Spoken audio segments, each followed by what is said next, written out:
Hey everybody, welcome back to another episode of Dentistry Unmasked. I'm David Rice here as always with Hey everybody, Pam Maragliano-Muniz. David, what is going on for you this week?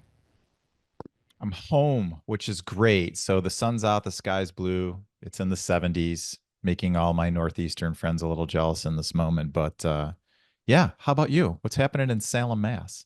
Including me. Yeah, we're expecting a snowstorm, I think, tomorrow. So I would rather be in the Florida sunshine. So there's a topic we have to talk about. I feel like we talk about it, and it's like one of those things that we hope it's never going to happen to us, and you're like, oh, hopefully that's just a story we hear on social or one of those things. But if you have anything digital, right, in your practice, you could be at risk for some form of cyber attack. And not only that, we have to keep our information, our patients' information, really private, really secure.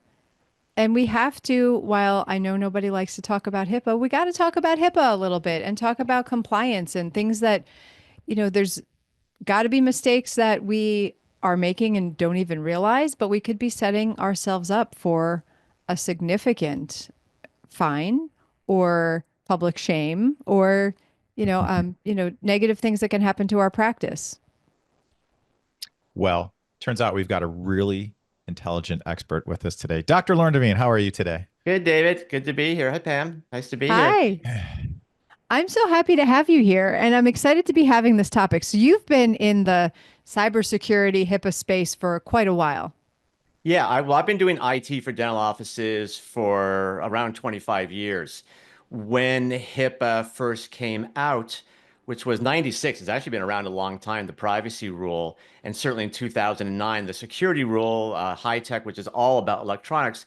We really focused a lot on that in my business. I thought people would be so concerned about making sure because it's the law of the land. HIPAA hasn't really moved the needle, I think, the way that I thought it would. I think people will say, well, what are the odds that I'm going to be audited? What are my chances? Cybersecurity, ransomware has changed the equation completely because there's more and more stories about dental offices getting hit and the consequences of that. Um, my business, we do cybersecurity and HIPAA and IT for dental practices. When someone's been hit by a ransomware virus, that is the easiest conversation I have in my day, trying to convince them that they need to do something going forward because they just went through it and they know how devastating it was. And it's that they're like, I don't care what it costs. Tell me what I need to do. So yeah, has been our focus for at least the last 10 years. It has been cybersecurity. And like I said, you can't sort of talk about cybersecurity without HIPAA being part of the conversation as well. So, I want to how, hear some stories. yeah, that was where I was going. Yeah, I Um, feel like we need to hear because I feel like it always just sounds like it's out there, like happening to somebody else. And I feel like I need to hear some real life things that can happen. So we had a practice in Pennsylvania. They had contacted us. They had they had an IT company that was managing all of their IT, including their backup. They got hit with a ransomware virus, and typically, you're going to be down for a few days no matter what, because one of the most important things when you talk about restoring is making sure that you got rid of the virus. I mean, you have to do that first. So they were prepared for that. What they didn't prepare themselves for, what the IT company didn't prepare themselves for, is that the backup got hit with the virus as well.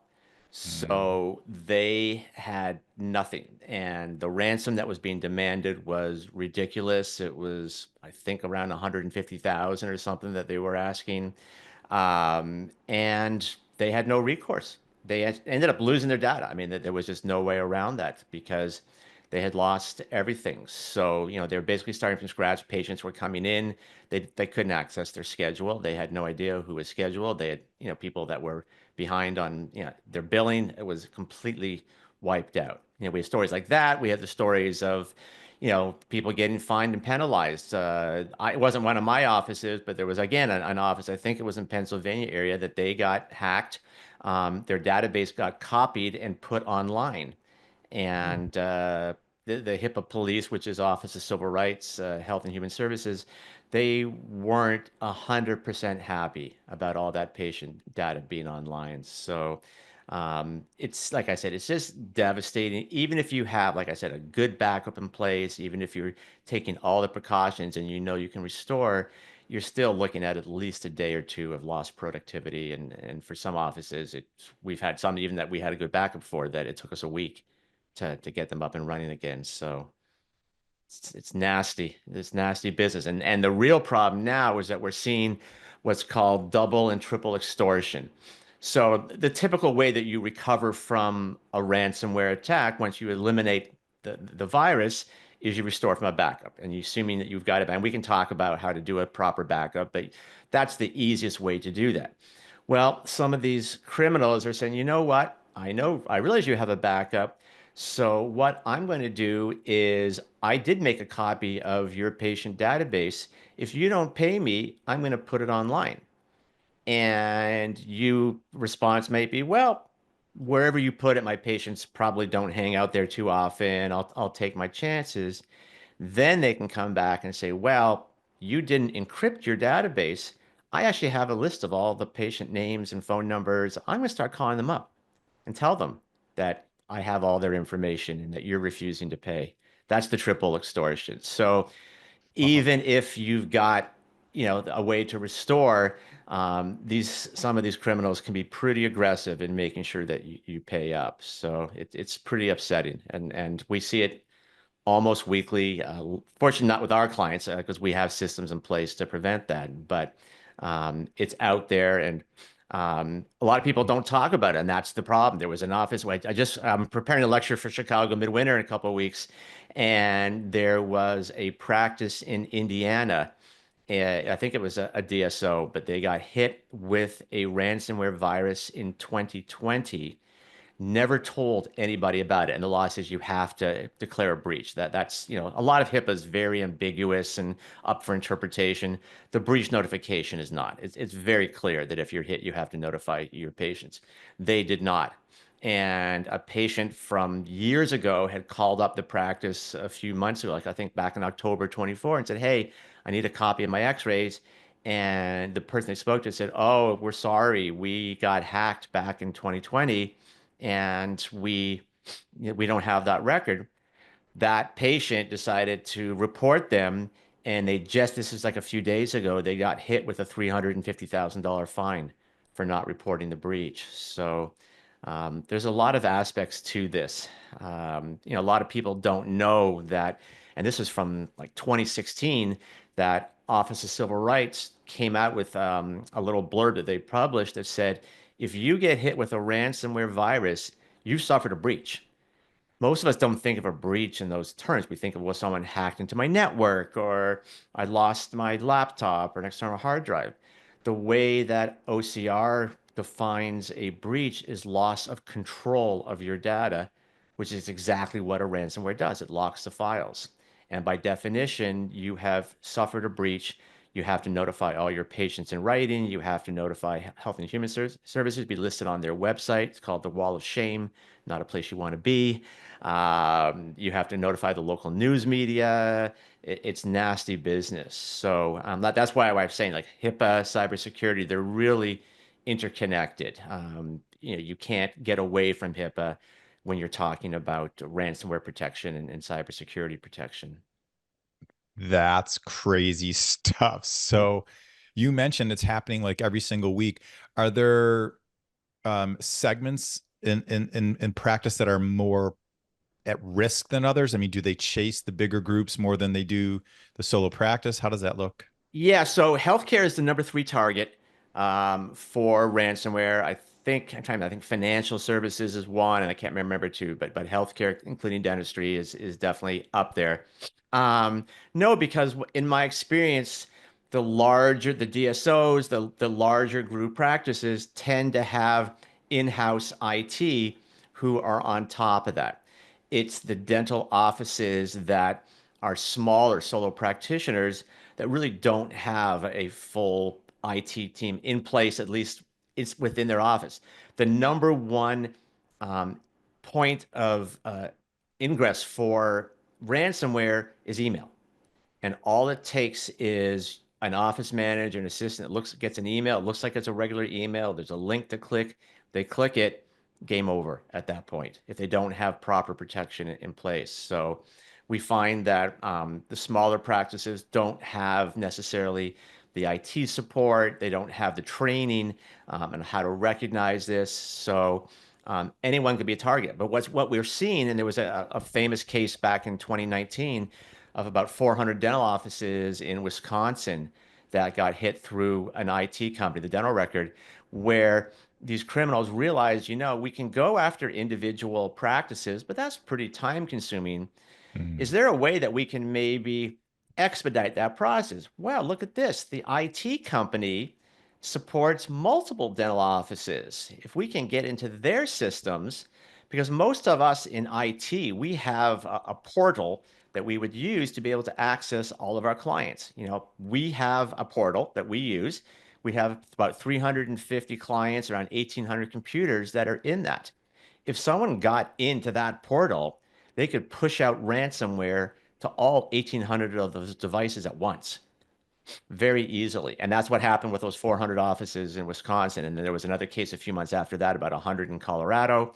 These cyber criminals are going after the IT companies because if that allows them, it's exponentially allows them to access more computers without having to do all the work of trying to get into individual offices. So listen, everyone's at risk, but we're, the ones that are in the news are typically large, United Health and, all these large, some of them are very, very large organizations. They're being hit with multi-million-dollar penalties and fines, but those are the ones you hear about. You don't tend to hear about the individual practices. But if you go onto that, if you just Google Health and Human Services Wall of Shame, you'll see there's thousands of groups and practices that are listed on there that have been hit, that by law have to declare that breach. Yikes. So say I have a dental practice, which I do, and say I hire an IT company and they've set everything up in place and they're the people I go to every time there's a or we need an update or whatever, and there's a breach. Okay, ultimately I'm liable, but where's there the liability with the company that we've hired? There's some. So ideally, what you would have done with that IT company, as you should with anyone that has access to your data, and it's a law, you have to sign a business associates agreement with them. It should be one that you have designed that's favorable to you, not to them. But it basically, a properly worded business associate agreement says that they're going to follow the same practices that you are, and that most of them would not necessarily be liable from the standpoint that you're, like you said, you're the covered entity. At the end of the day, the buck stops with you. What I really think is prudent is for you to really make sure that they're doing what they say they're doing, that they've got best practices. There's a lot of dental specific IT companies out there, ours, for example, that would happily do an audit that will just, it's so easy to do penetration testing. Is your firewall doing what it's supposed to doing? We can test the backup. We can test, do you have antivirus software in place? There's more advanced systems that you have to deal with nowadays, because a lot of the ransomware viruses that we're seeing in the wild are what's called 0-day, which is a fancy way of saying that they're so new that your firewall, your antivirus software won't recognize it as a virus. It doesn't know what to do with it. So there are more advanced systems to dealing with that. But at the end of the day, if you're not IT savvy, and most dentists aren't, how do you know? It's like taking your car to the mechanic. Most of us wouldn't have no clue. This mechanic says, well, here's the problem. And you have to sort of trust them at a certain point. But with IT, it's relatively easy to find people that can at least do quickly, 20, 30-minute audit to let you know, yes, your backup is running. Yes, you have good antivirus. Your firewall is functioning. Yes, you have other systems in place to protect you. But you typically really won't know until, unfortunately, the day that you get hit. Then you definitely know. Hey, I'm going to take a quick timeout because I literally just Googled that site you mentioned to us. There's over 901, like, just quickly scrolling through, like this is a huge deal. Yeah, it is a big deal. And in my experience, for every practice that would declare a breach when it's happened, there's 9 that would not. I'd say Yeah. at most you're getting a 10% rate. And but as I said, that practice in Indiana found out the hard way that you don't want to lie about that stuff. You know, if you, there are certain things that you have to do, and if they don't, they're going to nail you. $350,000 actually is smaller than I thought the penalty would be, because typically they don't take kindly to people not following those rules. That's the whole reason the HIPAA came out. I mean, HIPAA is very complicated in that, you know, you said at the beginning of the podcast, you know, people don't really want to think about HIPAA. It's a dry topic. It's not fun and exciting to talk about. If you actually read the actual HIPAA regulations, there's 700 pages of rules. I mean, it would put anyone to sleep. It's an amazing cure for insomnia, but um, and you can't know every little thing. That's why we typically would say, and I don't want to sound self-serving, but we typically would say work with an IT company that is familiar or exclusive with dental, or at least healthcare, because there's just so much to stay on top of. And even though there really hasn't been any new HIPAA regulation since 2013, since the omnibus rules came out, how it's being enforced and what's being focused on changes constantly. So it's important that you stay current, or at least that you're working with an IT company that says, hey, we know that they're looking at encryption. They're looking at, you know, whether you've got firewalls in place. They're looking at whether you've got a good backup in place, and making sure that you're covering that. They understand if you ever get audited, which I think would be a terrible experience, they understand that you can't get 100% compliance. Impossible. We don't ever promise that to any of our clients. What we do know is that what they're looking for is that you've made a good faith effort, that you say, listen, I'm going to focus on a number of things that are within my control that I can do. If a HIPAA auditor comes in and they want to nail you, they're going to nail you. They're going to find something. But typically, if they say, yeah, this practice has made, you know, that good faith effort, they're doing all the right things, typically you'll avoid a fine. They'll give you a HIPAA remediation plan, which says, hey, we found a couple things. Go ahead and resolve these things. We may show up again. You know, we may not announce when we're coming back, but just take care of it, and that's the easy way out. If they come in and they don't see even the most basic things, and for us, it all starts with a risk assessment. It is a HIPAA law, and I think most dentists can understand it from the standpoint is that you don't treatment plan patients unless you diagnose first. Well, I mean, it might be an emergency patient, but either way, you have to do that diagnosis. Same thing with best practices for cybersecurity, same thing for HIPAA. You don't know where you're falling short unless you look. So, and like I said, that is a HIPAA law that you have to do a risk assessment on a regular basis. We typically recommend yearly, and develop their version of a treatment plan called the HIPAA management plan that can walk you through. Here's the things that we need to do. Here's the things that we're falling short. And for most practices, it's not all that much. I mean, you know, you're looking at 5, 10 hours of labor on average for someone to come in and change those things. I mean, obviously, if you don't have a good backup system in place, or patch management, or antivirus, or firewalls, or backup, you know, you got to do all those things. But the actual amount of labor to tighten things up is not excessive. Any knowledgeable IT company can help you with that. So what about, so dentists could be on the hook for, you said $150,000 in ransom, or potentially $350,000 or more in penalties and fines if you're not following, you know, proper protocols. Are there insurance companies in place that could cover a dentist in this? And then for these fines, where's the money go? What do they do with your $350,000? Well, I can answer the second part first, because the answer is I have no clue what they're doing with that money. Hopefully education, hopefully, I don't know. Who knows with you know, our current political situation, where that money is going to end up. Um, there is insurance. That's one of the things that we provide. We're not an insurance company, but because it's interesting that when you do a risk assessment, you're actually increasing your liability, because if you ever get audited, if a HIPAA auditor comes in and you have nothing in place, that's a bad look. I mean, there's no doubt about that. If they see that you did a risk assessment, you've got a HIPAA management plan, but you never lifted a finger to do anything about it, that's significantly worse. They call that willful neglect.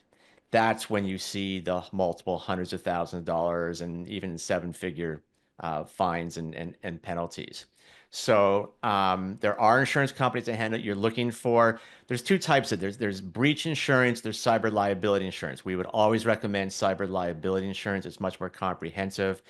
Most of them would include some type of provision for business lack of business continuity. So, for example, if you're down 5 days, you can go back and say my average production is X amount per day, and you can be compensated for that downtime as well. Chubb is one that we've typically worked with. They typically will have plans. There's other companies as well. I would warn people that the cost of these policies, unfortunately, has gone up over the last few years. COVID really is when things got really bad because a lot of people were out of the office for multiple months at a time. Their computers were still wide open. They were still running. Very easy for people to get in and do damage. So we've seen the premiums go up substantially over the last few years. And of course, as I said, there's just more and more practices that are getting hit. There are a number of providers that have stopped providing cyber liability. It just wasn't worth it to them. But you can look online for cyber liability insurance and get quotes. You can call me up. We work with companies. We're not an insurance provider. We're just a middleman. We don't resell it or anything. We just connect our clients to the insurance company. Wow. Well, this is interesting. There's so many of us. I mean, we're all dentists, practice owners. I think, do our best effort, and I think that that's, whether that's a good thing or a bad thing, whatever you define as your best effort.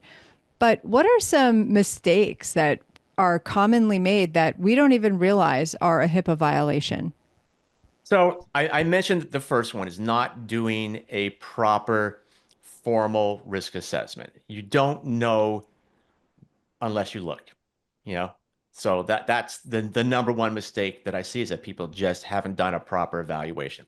The challenge is that when you actually look at the HIPAA laws about how to do a risk assessment, there's literally one sentence. It's just you have to do it. There's a document out there by NIST, the National Institute of Standards and Technology. It's document 800-30. It's their abridged, brief version of how to do it. It's 95 pages long. I mean, no one's going to read through that. So, but I can give you the Reader's Digest version, which is you need to be comprehensive. And the challenge is that there are companies out there that will tell dentists, hey, go online and fill out this questionnaire for 10 minutes and you have now done your risk assessment. I can promise you that if you ever get audited, the auditor will look at that and say, no, that's funny. Show me the real risk assessment. They're not going to buy that at all. It normally takes, when we do it for our clients, 7 to 8 hours is typical. We only need the practice for 10 minutes. Just get us onto the computer so that we can install software, but it is a comprehensive process. The second area where we commonly see a lot of mistakes is understanding the difference in some of the HIPAA laws when it comes to something that's required versus addressable. And the number one thing would be encryption. So there are two types of HIPAA laws. There's required, which is pretty self-explanatory. You have to do it. Addressable means, and it depends on how you say it. What addressable says is that you're supposed to do this. If you think that it's not reasonable and appropriate, then you have to find an alternative. And if there is no alternative, that you just say, well, you just document. There was no alternative. And people think that this is their get out of jail free card, that, oh, I don't have to do that because it's addressable. That's really not the way addressable is defined. Addressable really says is that you must do it. And unless it's not reasonable or appropriate, and come up with an alternative. The real thing that trips up, I think, a lot of practices is that definition of reasonable and appropriate. How do you define that? You can define it any way that you want. If you ever get audited, it's going to be how they define it. And I'll give you a perfect example. Encryption. If you have a server, for example, and it's not encrypted, and there was a famous case in California a few years ago, and that server gets stolen, if that happens, you have to declare a breach because your data was on there. If you have encrypted the server and you have evidence of that, then you are exempt from the breach notification. You do not need to declare a breach because you have encryption in place. Encryption is built into every version of Windows Server from 2012 onwards. It's on Windows 10, it's on Windows 11. It's called BitLocker. It's literally in there. It's free. Now, you may want to pay your IT company to help them set it up for you, a few hours of labor, but it's there. And it's a really hard argument to make that, hey, we don't think it's reasonable and appropriate to encrypt our data even though there's a free program sitting on that computer that you'd have to flip the switch and be done with that. So that's a second area. A lot of offices aren't encrypting. The third would be patch management, that you have to keep your software current and up to date. It is a HIPAA law. It's very easy to do with Windows and Office. You can just set it up for. We don't normally do it for our clients just because Microsoft's updates sometimes are more trouble than they're worth. We want to test them first and push it out on the weekends versus Tuesday night and Wednesday morning, which is when Microsoft normally does it. But we're seeing a lot of offices aren't doing that. Another big mistake that we're seeing, like as I said a couple of times, your backup is kind of your final defense in all of this. And it's not enough to just have a backup. You really need to test it and verify it on a regular basis. We do it weekly for our clients. You should on a at least quarterly be testing that backup, make sure it works. How do you test it? I mean, there's a million ways you can test it. The easiest that I find is turn your server off and say, okay, let's see how long it takes us to get back up and running again. And if you're measuring that in days versus an hour or two, then something's wrong. You need to do that. And then the final mistake I said, and we talked about this, is really being underinsured. You can do all the best practices. It's a moving target. Ransomware, as I said, is constantly changing.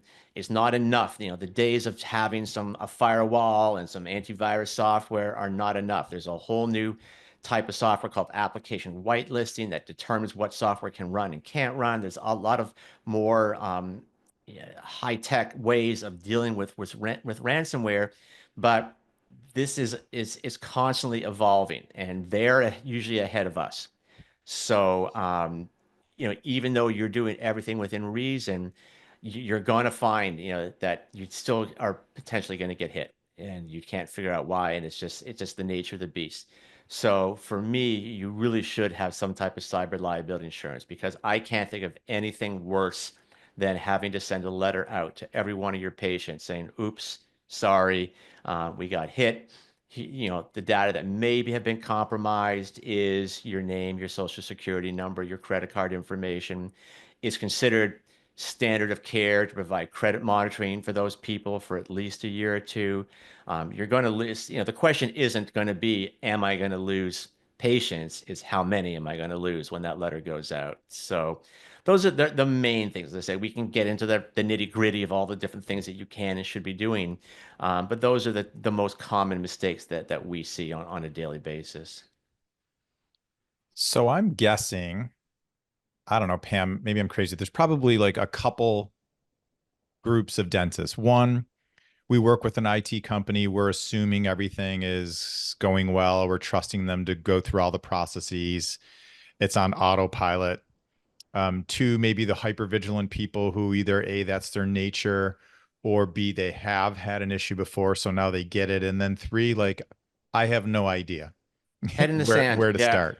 Head in Yeah. the sand. And yeah, because it can be overwhelming. Like I said, you Yeah. don't know. And most dentists aren't trained in IT. I mean, as we go through dental Mm-mm. school, listen, when I was in dental school in the 80s, I mean, there was personal computers had just come out. I mean, the concept of a computer in the dental office was unheard of.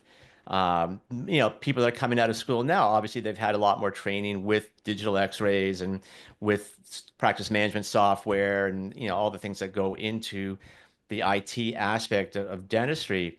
But when it's your practice, you're not being productive if you're sitting there tinkering with your computers all day long and doing the patches and updating everything and staying on top of HIPAA and going to CE. I mean, you need to be productive. You need to be chairside. So that's why I said we typically recommend trying to find someone that can help you with it, because it's just not in most dentists' wheelhouse. There are, like you said, there are some that are very tech savvy that we work with, and we're thrilled because our life's a lot easier.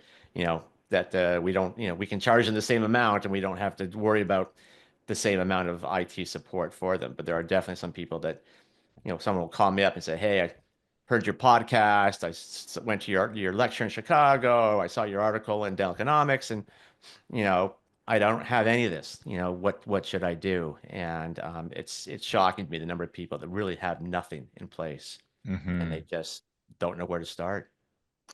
Yeah. No, I think starting with a company, we talk about this all the time, getting the team in place, right? We can't do it all ourselves, get the right people in place and to do that.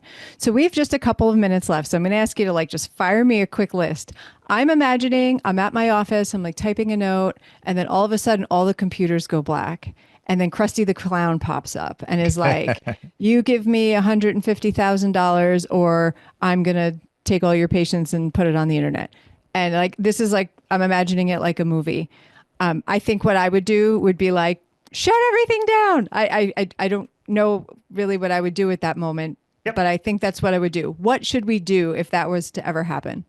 That is absolutely what I would do. Shut it down immediately. Disconnect all the network cables that are on the back of the computers. That is one of the things that ransomware does, is it spreads throughout the network. By the time it comes up on your screen, there's a decent chance that it's hit the entire office as well. But the first thing I would do is to try to isolate each one of those computers. So, hopefully you're not using Wi-Fi in the office, maybe for a laptop or a iPad or something like that. But hopefully all the computers are wired. So that's the first thing I would do is turn them off, unplug the network cable, and then reboot them up and see what's going on with those computers. Typically, if you've got that on there, you're really limited in what you can do at that point. There are certain ransomware viruses there are decryption keys out there in the wild that you can do that. There are programs that you can run to try to restore. Normally, you're not really worried what's on the workstation because most offices don't store any of their data on the work. And there's nothing important. It's all on the server. So that's honestly, that's maybe one of the first things I would do is if you see that thing pop up, run over to the server and disconnect the network cable there. Um, if you can get up and running, then you're going to want to run some software to try to eliminate what's on there. There's a lot of free programs out there. I think Malwarebytes is probably one of the best ones out there, the free version that will work fairly well. There's other programs, you want to make sure, like I said, that there is nothing on those computers. And once you have isolated the virus, once you've been able to eliminate it, then most of your time is now going to be work on restoring. That if you've got a backup, you want to check your local backup, see if that's been hit, see if you can restore from that. But again, you don't want to do that unless you're 100% sure that you've eliminated that virus, because it could just be lying dormant on other computers. So you're going to be wanting to run Malwarebytes or other types of software on every single computer in the office to make sure you've eliminated that virus. Then restore from the backup if you can. Um, there are companies, and this is not something that we do, but there are companies that can do a forensic evaluation of what happened to figure out where it came in, so that you can obviously need to do some education at that point for people in the office to make sure that it doesn't continue to happen in the future. But panic would be a really good option. It's you are at risk. When that thing pops up, it means that there's trouble, and hopefully it hasn't hit the server, but usually by that point it has. So eliminate, Yikes. restore. That's it. That's at least a game plan, friends. So if God forbid this happens to you, follow that game plan. All right, now let's assume people are smart enough after hanging out with us here today that they'd like to be a little bit more proactive. How do they get a hold of you? There's a ton of ways. The easiest way is through my website, which is thedigitaldentist.com. There's a contact us form on there. We have a toll-free number, which is 866-204-3398. Extension 200 gets you to my office manager, Candace. I have, if you want to know where you're at, but you're not quite ready to make the phone call, I actually have a separate site. It's go dot thedigital.dentist.com, which it's like a 6-7 questionnaire thing that you do online that will give you a kind of a score of where you're at from a risk standpoint. So you can at least say, hey, I'm not ready to make that call, but I want to sort of see where I'm at. But one thing I'm happy to do for anyone that's on this podcast, we normally, to do an evaluation, we typically would charge a fee for that. I'll waive that for anybody that contacts us and says, hey, I heard you on Dentistry Unmasked and I would love to have an evaluation. People that know me know that I'm not about a hard sell. My goal is to educate people to say, listen, here's where you're at risk. Here are your options. Here are what the different options would cost. Of course, we would love to work with you, but if you have your own IT company or want to shop it around, that's fine. You'll have a much better understanding. That evaluation, as I said, only takes 20, 30 minutes. It doesn't take us long to get on there and figure out what's going on. I would sit down with you, one-on-one and go through the findings and send you a full report. And then it's up to you to decide how you want to proceed. But, we'd be thrilled to work with any of your listeners. Well, thank you. That's Amazing. amazing. I tell you, people get smarter and they save money by following our podcast. So joining us. And thank you so much for all of your candor and your experience and your advice that you gave us today. I think that this is going to help many people. So thank you for that. Thank you for having me. Yeah, gang, we'll see you next week on Dentistry Unmasked. Thank you, everyone, for watching or listening to the show this week. And thanks to our guests and sponsors on this episode. Please check out our social media at Dr. Pamela_Maragliano and at Dental Economics Official. Or you can check me out at Ignite DDS or at Dr. David Rice. And go to dentaleconomics.com to receive dental economics. You can choose to receive DE in print or digitally, and you can also get the details of our Principles of Practice Management conference on our website. If you have topics or guests or anything you'd like to talk about on the show, send us an email to dentistryunmaskedpodcast@gmail.com, and we will do our very best to make it happen. Thanks again, and we'll see you next week.